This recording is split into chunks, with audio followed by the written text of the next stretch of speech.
These are the wineberries I picked this July. This is about 6 pounds in this bucket right here. And then right here on the stove top, I've also got an additional 12 pounds, 6 pounds in each container here. Thawed out from last night, and I'm going to show you guys how I make wine.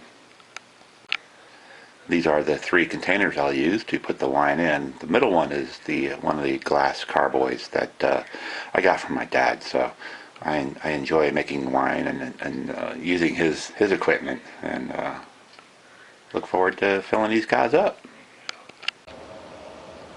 Basically what I'm going to wind up doing is crushing all of these berries, each one separately, because each one of these is going to be a separate brew in the container.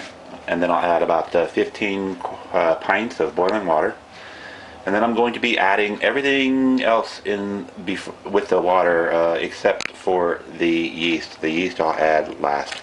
But all the other ingredients here, the acid blend, the wine tannin, yeast nutrient, and the pectic enzyme, those will all go in with the berries and the water.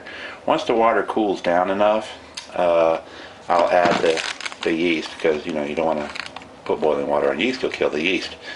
And of course the Campton tablets later will come into play. These will come into play in November when I siphon off the wine one last time, rack it in other words.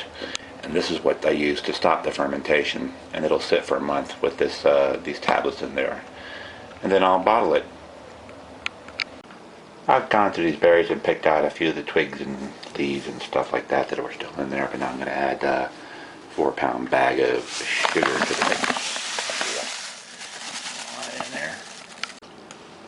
I'm going to need 2 teaspoons of the acid blend. Once. And twice. Then I'm going to need a 1/2 teaspoon of the pectic enzyme, which is a liquid, and I can't record this at the same time, so I got to put this down.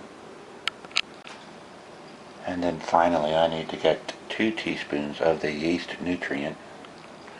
Add that in there. And there we go. I need to get a 1/2 teaspoon of the tannin here. Just a 1/2 teaspoon. Add that puppy in there.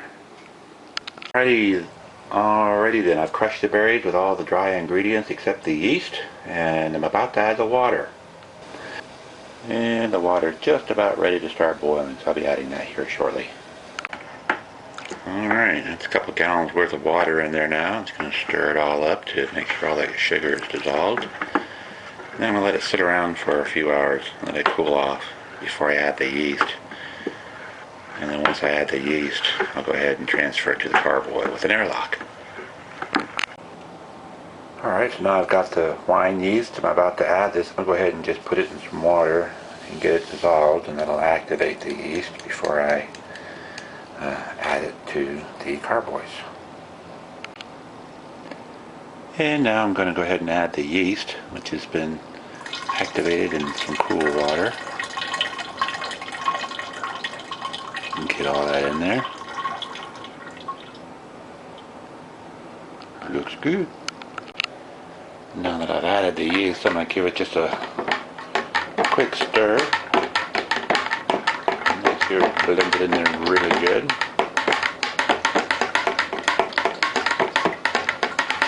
About like that.